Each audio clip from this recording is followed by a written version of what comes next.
Şimdi kağıt senin eline gelmiş sen gideceksin. Zaman böyle gelmiş ya. Demesin. Tamam mı?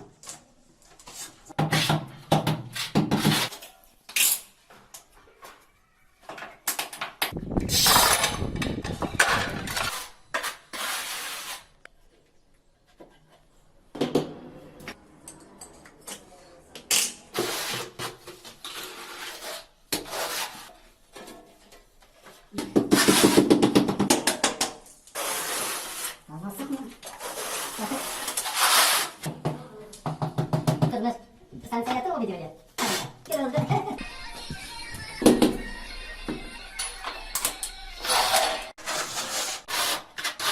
Ya o bunu yapıyor yani. İbrahim, dedim bir tane kanıt verdi üstüne. Verdi bunu ama.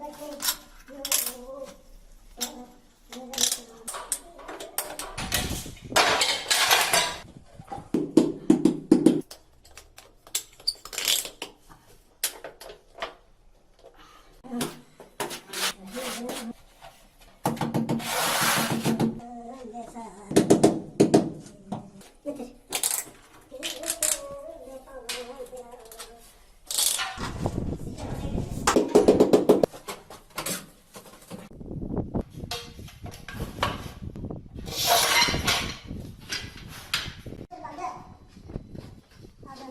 Bu ikinci seması. Ne getirmesin? Abi hemen ticaretini yapacağız. Önemli kadar bize aşağıda iki kutu. Döşeyecek, döşeyek ondan sonra. Makinesine kaldı.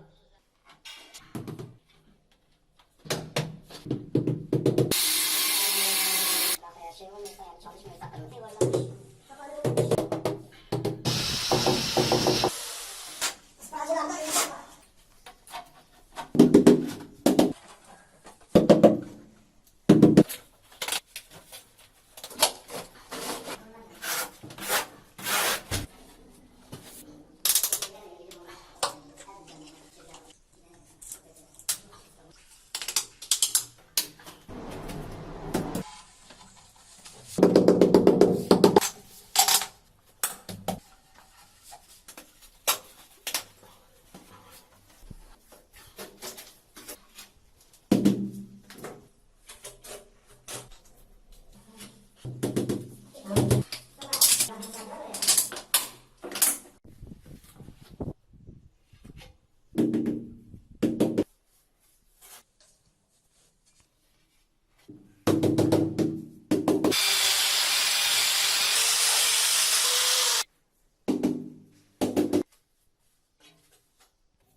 Kaşığı şöyle yakışıyor musun ya?